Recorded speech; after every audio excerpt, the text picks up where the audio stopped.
এই জন্য আল্লাহ রাব্বুল আলামিন বলেন পবিত্র কুরআনুল কারীমের ভিতরে আল্লাহ রাব্বুল আলামিন বলেন ইন্নাল্লাযীনা আমানু ওয়া আমিলুস সলিহাতি লাহুম জান্নাতুন তাজরি মিন তাহতিহাল আনহার।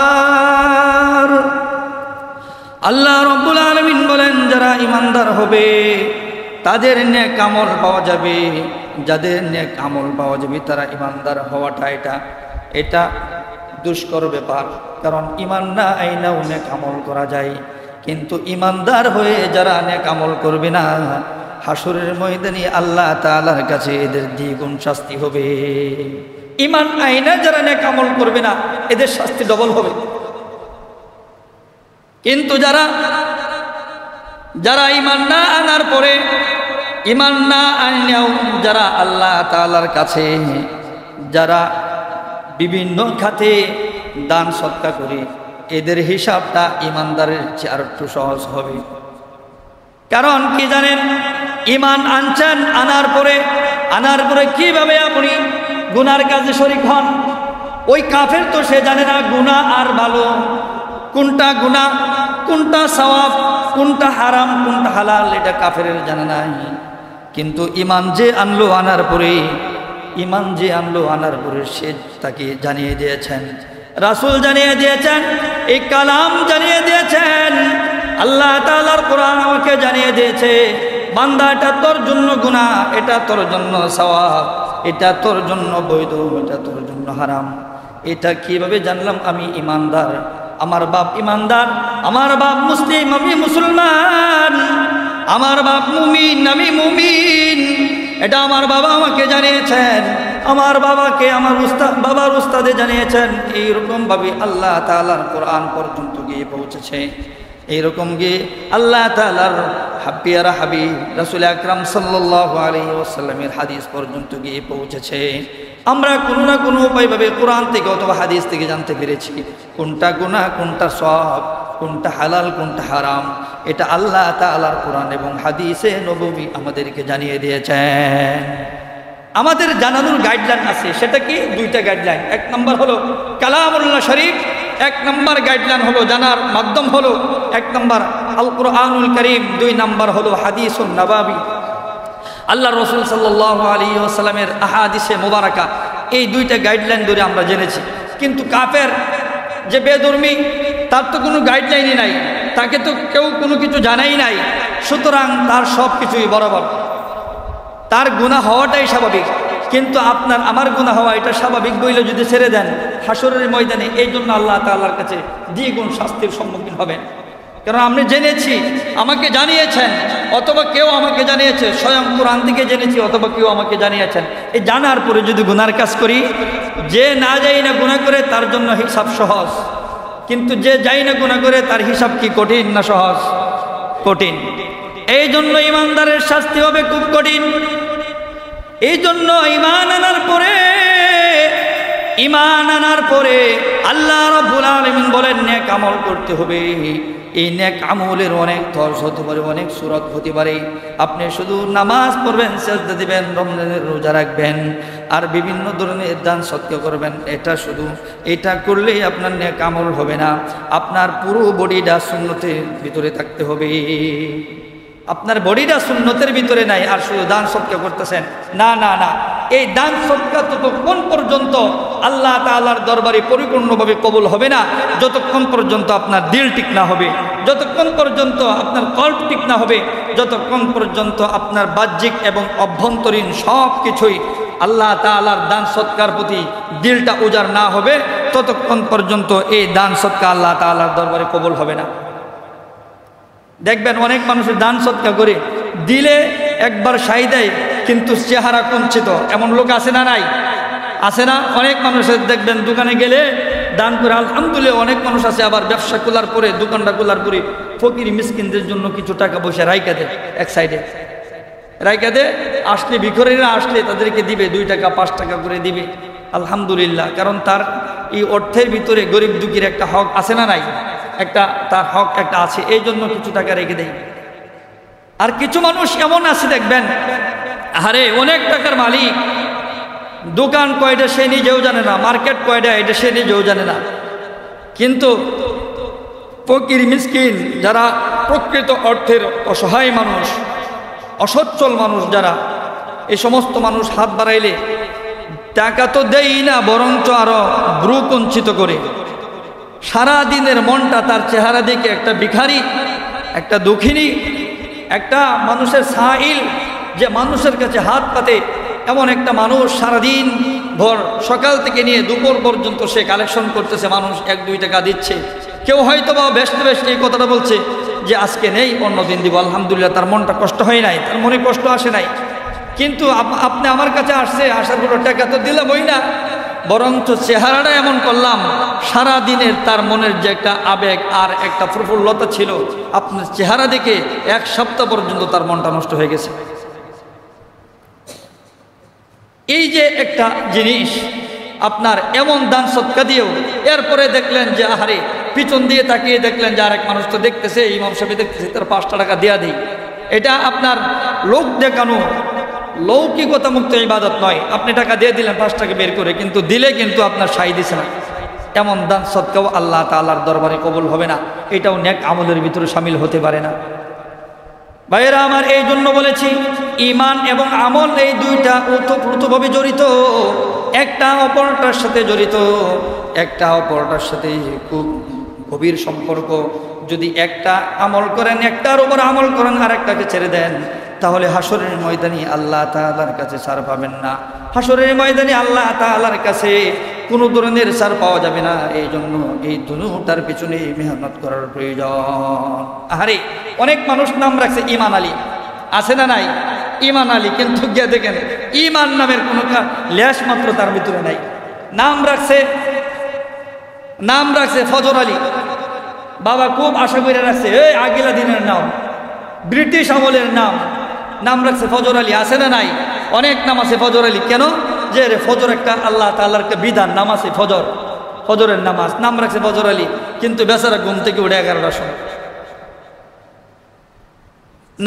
নাম রাখছে রমজান আলী, আলহামদুলিল্লাহ পুরা 30 দিন পর্যন্ত দুপুরে তার বাড়ির গোশত পোলাও রান্না চলছে, পুরা 30 দিন সে খায়। নামের দিকে নাম দিয়ে কোনো হাসরের ময়দানে আল্লাহ তাআলার কাছে ছাড় পাওয়া যাবে না। কোনো বংশ এবং পরিক্রমা, আপনার সম্ভ্রান্ত বংশ অথবা বাপ ইমানদার, বাপ কামিল মানুষ, এগুলো দিয়ে হাসরের ময়দানে আল্লাহ তাআলার কাছে ছাড় পাওয়া যাবে না।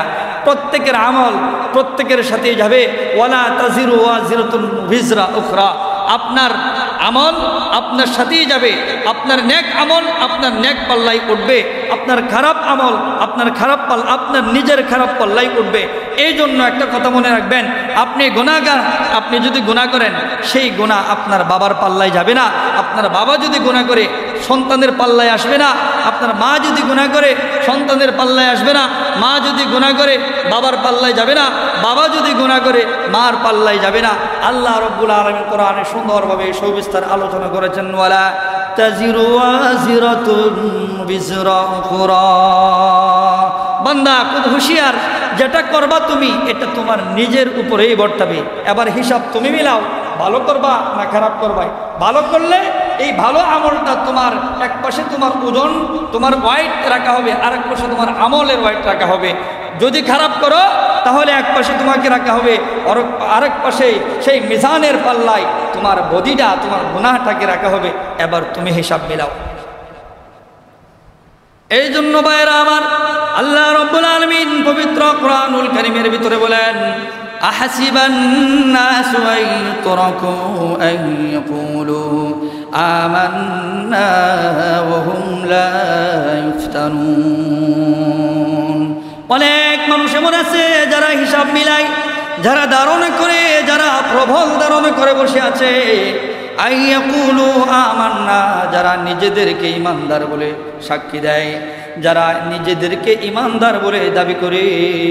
আল্লাহ রাব্বুল আলামিন বলেন, এই ধারণাটা, এই যে ধারণা তুমি নিজেকে ঈমানদার বলে ধারণা করেছো, অথবা নিজেকে ঈমানদার বলে স্বীকৃতি দিয়েছো, এই স্বীকৃতি এইভাবেই অযথাই তোমাকে ছেড়ে দেওয়া হবে না। আইয়ুতরাকু, তোমাকে ছেড়ে দেওয়া হবে না। ওহুম লা ইফতানুন, আল্লাহ রাব্বুল আলামিন বলেন তোমার হিসাব নেওয়া হবে, তোমাকে পরীক্ষা করা হবে। হাসরের ময়দানে যার ঈমান আছে তারই পরীক্ষা। আল্লাহ রাসূল সাল্লাল্লাহু আলাইহি ওয়াসাল্লাম হাদিসের ভিতরে বলেন, আশাদ্দুন নাসি বালাউল আম্বিয়া ফাল্লামসাল সুম্মাল লামসাল, মানুষদের ভিতরে, আম্বিয়াদের ভিতরে আশাদ্দুন নাসি বালাউল আম্বিয়া, মানুষদের ভিতরে সবচেয়ে পরীক্ষার সম্মুখীন হয়েছিলেন আম্বিয়া আলাইহিমুস সালাতু ওয়াস সালাম। মানুষদের ভিতরে সবচেয়ে ইমানের পরীক্ষা দিয়েছিলেন আম্বিয়া আলাইহিমুস সালাতু ওয়াস সালাম। ফাল আমসাল সুম্মাল আমসাল, এরপর সাহাবায়ে কেরাম, এরপর তাবিঈন, এরপর তবে তাবিঈন, এখন পর্যন্ত যারা কাটি ইমানদার তাদের এখন পর্যন্ত আল্লাহ তাআলার কাছে প্রতিনিয়ত পরীক্ষা দিতে হচ্ছে। একবার তাকিয়ে দেখুন ইব্রাহিম আলাইহিস সালাতু ওয়াস সালাম কি পরিমাণ পরীক্ষা দিয়েছেন আল্লাহ তাআলার কাছে, পরীক্ষায় উত্তীর্ণ হয়েছেন, অগ্নিকুণ্ডে ফেলছিল। এটা খুব একটা কঠিন পরীক্ষায় তিনি সম্মুখীন হয়েছিলেন। ইসমাঈল আলাইহিস সালাতু ওয়াস সালাম আল্লাহ তাআলার পরীক্ষাতে উত্তীর্ণ হয়েছেন। ঠিক একই সিস্টেম নূহ আলাইহিস সালাতু ওয়াস সালামকে ওই সময়ের লোকেরা, তার সম্প্রদায়ের লোকেরা নূহ আলাইহিস সালাতু ওয়াস সালামকে অনেক মারধর করেছিলেন, বেহুশ করে ফেলেছিলেন। সেই পরীক্ষায় নূহ আলাইহিস সালাতু ওয়াস সালাম উত্তীর্ণ হয়েছেন। দীর্ঘ 950 বছর দাওয়াত দেওয়ার পরে মাত্র 40 জন ইমানদার বানিয়েছিলেন। বাকি সব যারা ইমানের বাহিরে ছিল, এই প্রত্যেকটা মানুষ হযরত নূহ আলাইহিস সালাতু ওয়াস সালামকে কষ্ট দিয়েছিল। প্রত্যেকটা মানুষের কাছেই হযরত নূহ আলাইহিস সালাতু ওয়াস সালাম পরীক্ষা দিয়েছিলেন। সেই পরীক্ষায় হযরত নূহ আলাইহিস সালাতু ওয়াস সালাম উত্তীর্ণ হয়েছেন। ঠিক একই সিস্টেম হযরতে লূত আলাইহিস সালাতু ওয়াস সালামের সম্প্রদায়ের মানুষেরা, সব মানুষগুলো সমকামিতার ভিতরে লিপ্ত ছিল। এই পরীক্ষায় এই মানুষদেরকে হযরত লূত আলাইহিস সালাতু ওয়াস সালাম কত বুঝিয়েছেন। বোঝানোর পরে এই সম্প্রদায়ের লোকেরা হযরত লূত আলাইহিস সালাতু ওয়াস সালামকে বিভিন্ন ধরনের কষ্ট দিতে শুরু করলো।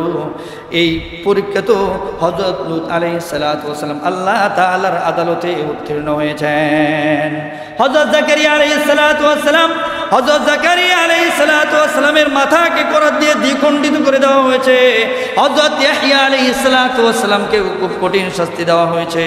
আমাদের নবী সরকারে দো আলম হযরতে মুহাম্মদ আরবি সাল্লাল্লাহু আলাইহি ওয়াসাল্লামকে এমন একটা সময়ে আল্লাহ রাব্বুল আলামিন এই আইয়ামে জাহিলিয়াতের যুগে, এই বর্বরতার যুগে বিশ্বনবী রাহমাতুল লিল আলামিনকে আল্লাহ রাব্বুল আলামিন পাঠিয়েছিলেন। এমন একটা সময় পাঠিয়েছেন যে সময় আপনার বর্বরতার যুগ ছিল, মানুষ চতুর্দিকে গুনার ভিতরে লিপ্ত ছিল। মুহাম্মদ আরবি সাল্লাল্লাহু আলাইহি ওয়াসাল্লামকে চতুর্দিক থেকে কাফের বেঈমানরা কষ্ট দিত। সকল কষ্ট ক্লেশগুলো উপেক্ষা করে মুহাম্মদ আরবি সাল্লাল্লাহু আলাইহি ওয়াসাল্লাম এই মহান পরীক্ষার ভিতরে আল্লাহ তাআলার আদালতে উত্তীর্ণ হয়েছেন। বলেন সুবহানাল্লাহ। আশাদ্দুন নাসি বালাউল আম্বিয়া ফাল আমসাল সুম্মাল আমসাল। আল্লাহ রাসূল সাল্লাল্লাহু আলাইহি ওয়াসাল্লাম বলেন, মানুষের ভিতরে সবচেয়ে পরীক্ষার সম্মুখীন হয়েছিলেন আম্বিয়া আলাইহিমুস সালাতু ওয়াস সালাম, নবীগণ, এরপরে সাহাবায়ে কেরাম, এরপরে তাবিঈন, এরপরে তবে তাবিঈন, ফাল আমসাল সুম্মাল আমসাল। এখন পর্যন্ত যারা ঈমানদার, এদের কঠিন পরীক্ষা আসে না নাই? পরীক্ষা দিতে হচ্ছে কিনা? আপনার কথাটা বুঝে আসে না? এখনো মানুষ যারা ঈমানদার, এরা এখনো আল্লাহ তাআলার কাছে এখনো ওরা অনেক পরীক্ষা দেয়। কিভাবে দেয়? একটা এক্সাম দিব। অনেক মানুষ আছে দেখবেন, আহারে টাকা পয়সা অর্থকরীর অভাবে খুব কষ্টে দিন যাচ্ছে, কিন্তু যদি সামান্য পরিমাণ এই দিক থেকে ওদিক যায় অথবা মুখ দিয়ে যদি একটু স্বীকারোক্তি করে নেয়, তাহলে টাকা পয়সা আর টাকার ভান্ডাল আর চেকের ব্যাংক ব্যালেন্সের কোনো অভাব হবে না। এমন মানুষ আছে না? নাই? সমাজে আছে না? শুধু বলবে যে স্যার আপনি একটা সিগনেচার দেন, কারণ আপনি সাইনবোর্ডটা, আপনি সিগনেচারটা যদি দেন তাহলে এই সিগনেচার দেখে আলহামদুলিল্লাহ আমি অনেক বড় কাজ করতে পারবো। কথা বললে নিজের উপর দিয়ে যায়, নিজের গায়ের দিকে যায়, উপরের দিকে তুতু দিলে নিজের উপরেই পড়ে। এই দেশ হলো মুসলমানের দেশ। 95% মুসলমান এই দেশে বসবাস করি, ঠিক আছে না?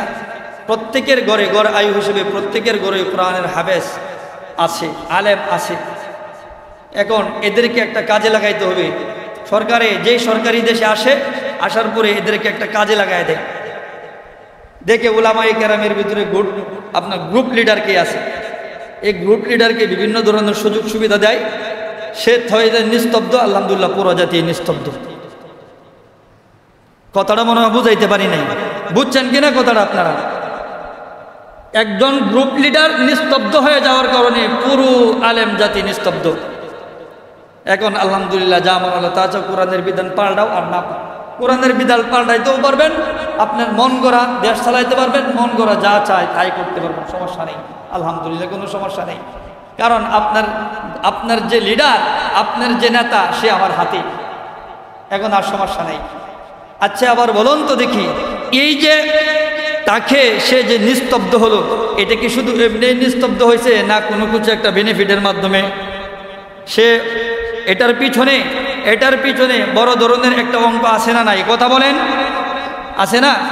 তাহলে মনে করেন এই যে একটা বড় ধরনের অঙ্ক সে গ্রহণ করলো, এবার যতই মাঠে পর্যায়ে যত ধরনের বক্তব্য দিক, আর তাহাজ্জুদ পড়তে পড়তে কপালের ভিতরে যদি দাগ ফেলে দেয়, তাহলে কি হাসরের ময়দানে হিসাবটা কি খুব মনে হয় সহজ হবে, তাই না? এই জন্য কথা খুব ভালো করে বুঝবেন। আল্লাহ রাব্বুল আলামিন বলেন, রাসূল আকরাম সাল্লাল্লাহু আলাইহি ওয়াসাল্লাম হাদিসের ভিতরে বলেছেন, আশাদ্দুন নাসি বালাউল আম্বিয়া ফাল্লামসাল সুম্মাল্লামসাল।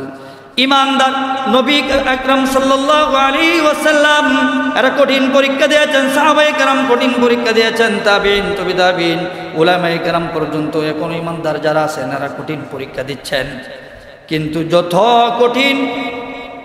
কঠিন মুআমেলা, যত কঠিন ব্যবস্থা সামনে আসবে, আপনার ইমানের উপর যদি অটল অবিচল থাকেন, হাসরের ময়দানের ওয়াদাকৃত জান্নাতের মেহমান আপনাকে বানিয়ে দিবেন। বলেন সুবহানাল্লাহ। আল্লাহ রাব্বুল আলামিন কোরআনে বলেন, ইন্নাল্লাযীনা ক্বালু রাব্বুনাল্লাহ সুম্মা ইসতাকামু তাতানাজ্জালু আলাইহিমুল মালাইকাতু আল্লা তাখাফু ওয়ালা তাহজানু ওয়া আবশিরু বিল জান্নাতিল্লাতী কুনতুম তুআদুন। যেই বান্দা এই কথা বলে, আমার রব হলো আল্লাহ, আমার বিধান হলো আল্লাহ, আমার আইন হলো আল্লাহর, আমার বিধান হলো আল্লাহর, এই কথা বলার পরে এই কথার উপরে যে অটল অবিচল থাকে, সুম্মাস্তাকামু, এই কথার উপর যে অবিচল থাকে, যে অটল থাকে, আপনার সামনে এক কথা বললাম, আড়ালে গিয়ে আরেক কথা, না না, যেটা বলছেন আল্লাহ তাআলার বিধান অনুযায়ী দেশ চলবে, আল্লাহ তাআলার বিধান চলবে, আল্লাহর জমিনে আল্লাহর আইন চলবে, আল্লাহর জমিনে আল্লাহর আইন চলবে, বিধান চলবে।